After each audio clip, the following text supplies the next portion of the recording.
জানি আওয়ামী লীগের পরিবারেরও অনেকে নেমেছে। বঙ্গবন্ধু নামে আমাদের মুক্তিযুদ্ধ হয়েছে, আমাদের স্বাধীনতা সংগ্রাম হয়েছে। আজকের আওয়ামী লীগ যেটা বর্তমানে এক্সিস্ট করছে, this is a corrupt mafia League. এটা তো একটা পচন ধরা দল।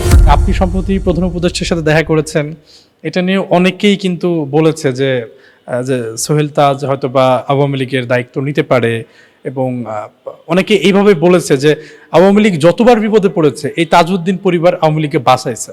স্বাধীনতা সংগ্রামে নেতৃত্ব দেওয়া, মুক্তিযুদ্ধের নেতৃত্ব দেওয়া আওয়ামী লীগ আর আজকের আওয়ামী লীগ, ঠিক আছে, সেই আওয়ামী লীগ ছিল নীতি আদর্শ কেন্দ্রিক একটি দল।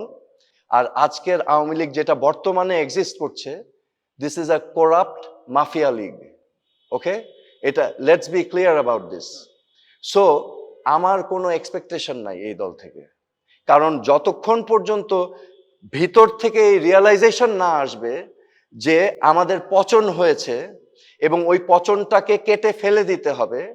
এখন পর্যন্ত শুনেছেন শুধু আমি বলে যাচ্ছি যে অনুশোচনা করতে হবে, আত্ম উপলব্ধি করতে হবে, রিয়েলাইজেশন আসতে হবে।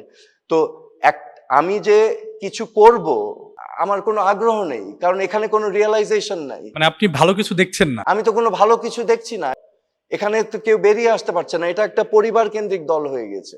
বাট একটা দল তো কারো প্রাইভেট প্রপার্টি হতে পারে না। দলের তো একটা নীতি আদর্শ ছিল।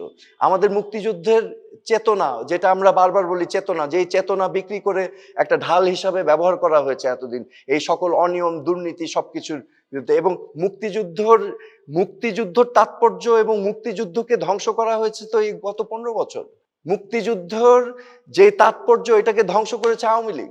মানে ব্যাপারটা এরকম যে যদি আওয়ামী লীগের রাজনীতিতে ফিরতে চায়, বা যেমন তাদের নেতারা যারা আছে তারা যদি ভুল স্বীকার করে আপনাকে হাল ধরতে বলে, আপনি সেটা মানে কিভাবে দেখবেন, বা সেটা আপনি কিভাবে কি মনে করেন আসলে? আওয়ামী লীগের ভবিষ্যৎ নিশ্চিত করতে হলে বা রাজনীতিতে ফিরে আসতে হলে আবার আত্ম উপলব্ধি এবং আত্মসমালোচনা এবং অনুতপ্ত হতে হবে। That is the start, then everything else. আমরা এটা শুনেছি, কিন্তু আমি আপনার কথা বলছি যে একজন রাজনীতিবিদ, আপনার এলাকায় কাপাসিয়ায় আপনার জনপ্রিয়তা আছে, আপনি কি কখনো এর রাজনীতিতে ফিরবেন না? নাকি যদি কখনো সিচুয়েশন ডিমান্ড করে, জনগণ চায়, আপনি কোনোভাবে ফিরতে পারেন? এই মুহূর্তে আমি ফ্র্যাঙ্কলি বলবো, হ্যাঁ, ফ্র্যাঙ্কলি আমি খুব হতাশ। আমি খুবই হতাশ। আমি বাংলাদেশের ভবিষ্যৎ ভালো দেখছি না। হ্যাঁ, এবং আমি আশা করছিলাম যে একটি সুন্দর ভবিষ্যৎ হবে। বাট আমাদের সেই নোংরা পচা নষ্ট রাজনীতির কালচার এখনো চেঞ্জ হয়নি। সো নো, আমি একেবারে ইন্টারেস্টেড না। আপনি যখন মন্ত্রিত্বটা ছাড়লেন তখন কিন্তু ঘোষণা দিয়ে ছেড়েছিলেন। আপনি কিন্তু বলেননি যে আপনাকে কে বাধা দিয়েছে, কারা আপনাকে কাজ করতে দেয়নি।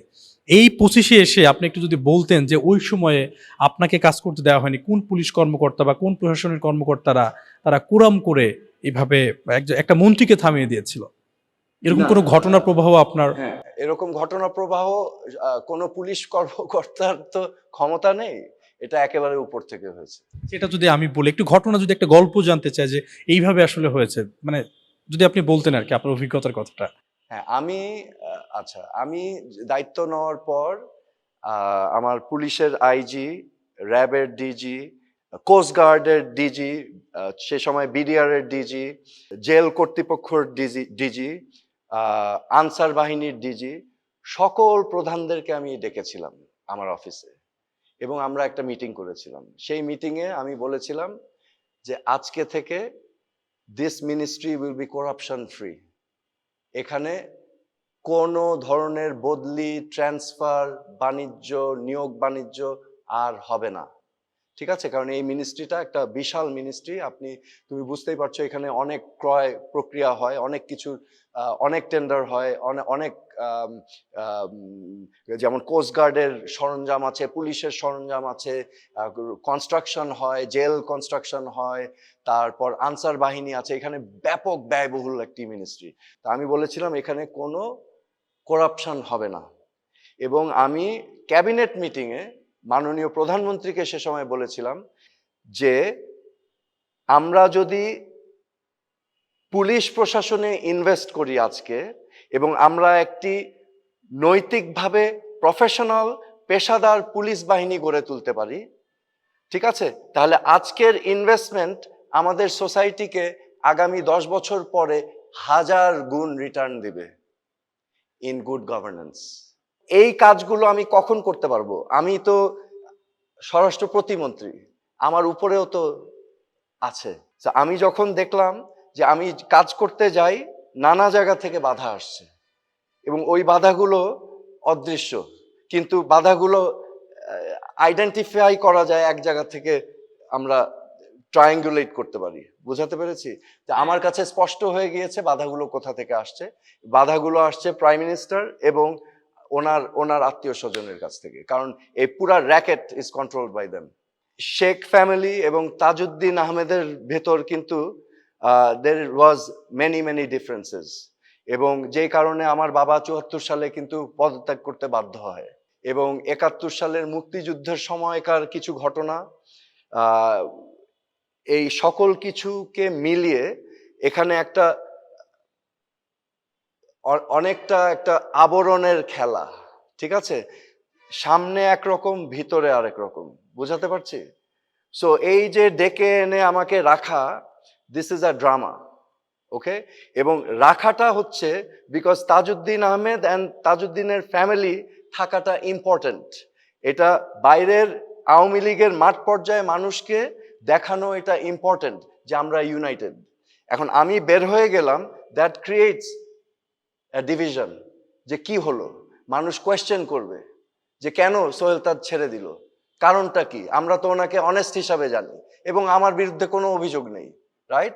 সো স্বাভাবিকভাবে সে বাধ্য হয়েছে আমাকে সাথে রাখতে, এবং একটা পর্যায়ে জোর জবস্তি করে আমাকে রাখার চেষ্টা। এবং এটা নিয়ে আমি আগেও বলেছি, আর বলতে চাই না, গানও গাওয়া হয়েছে আর কি টেলিফোনে। আমরা পরবর্তী প্রশ্ন, সেটা হচ্ছে যে নির্বাচন হয়তোবা প্রধান উপদেষ্টা ঘোষণা দিয়েছে ডিসেম্বরের মধ্যে নির্বাচনের সব প্রস্তুতি বা প্রক্রিয়া যেগুলো আছে সম্পন্ন করতে।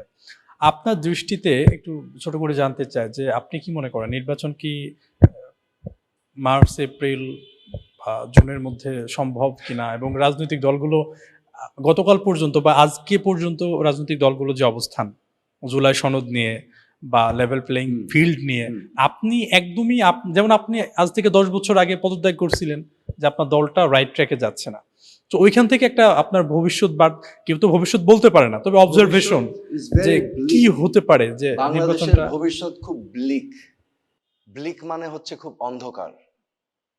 আগামী 30-40 বছরেও আমরা এগুলো থেকে বেরিয়ে উঠতে পারবো না। এটা আমার assessment, I could be wrong. এখন আমরা যদি আচ্ছা একটা করে দেখি, আমরা বিএনপি দেখি, যদি এগেন এটা আমার ব্যক্তিগত অভিমত, আমি জাস্ট শেয়ার করছি। বিএনপি এখন সর্ববৃহৎ রাজনৈতিক দল। নির্বাচন যদি আগামী 3-6 মাসের ভিতর হয়ে যায়, নিশ্চিত তারা জয়লাভ করবে। কিন্তু আমরা বিএনপির কিছু সমস্যা দেখতে পাচ্ছি। মাঠ পর্যায়ের নেতাকর্মীদেরকে কন্ট্রোল করতে তাদের একটু বেগ পেতে হচ্ছে, রাইট? বিকজ তাদের মূল লিডারশিপ এখন তারেক রহমান, উনি দেশের বাইরে আছেন, তো এই জন্য কন্ট্রোল করাটা সমস্যা হয়ে যাচ্ছে। যত দিন যাচ্ছে তত নেগেটিভ, মানুষের মধ্যে একটা নেগেটিভ প্রভাব সৃষ্টি করছে, রাইট? এবং বিএনপি চাচ্ছে যত দ্রুত হোক। So number 1। নাম্বার 2, এখানে আছেন এনসিপি, একেবারে নতুন, এখনো নিবন্ধন হয়নি। এনসিপি হচ্ছে এমন একটি রাজনৈতিক দল যারা চেষ্টা করছে মাঠ পর্যায়ে গ্রাসরুটসে অর্গানাইজ হতে, রাইট? সো তাদের ইন্টারেস্ট হবে নির্বাচনটা যত ডিলে হয়। এটা নর্মাল, এটা আমরা যদি অ্যানালিসিস করি, তাই না? এখানে আমার আবার একটা কথা আছে, NCP young students, that's fine, তারা রাজনৈতিক দল করেছে। আমি আশা করেছিলাম গণ অভ্যুত্থানের পর এই ছাত্র গোষ্ঠী একটি প্রেসার গ্রুপ হিসাবে থাকবে। আমি মনে করি যে এখানে কিছু মিস্টেক হয়েছে, সরকারে যাওয়া এবং রাজনৈতিক দল গঠন করা। হ্যাঁ, কারণ আমরা বাংলাদেশের মানুষ, এই যে যারা নেমেছিল রাস্তাঘাটে, আমি জানি আওয়ামী লীগের পরিবারেরও অনেকে নেমেছে। হ্যাঁ, প্রাইভেট ইউনিভার্সিটির ছেলেমেয়েরা প্রাণ দিয়েছে, রাইট?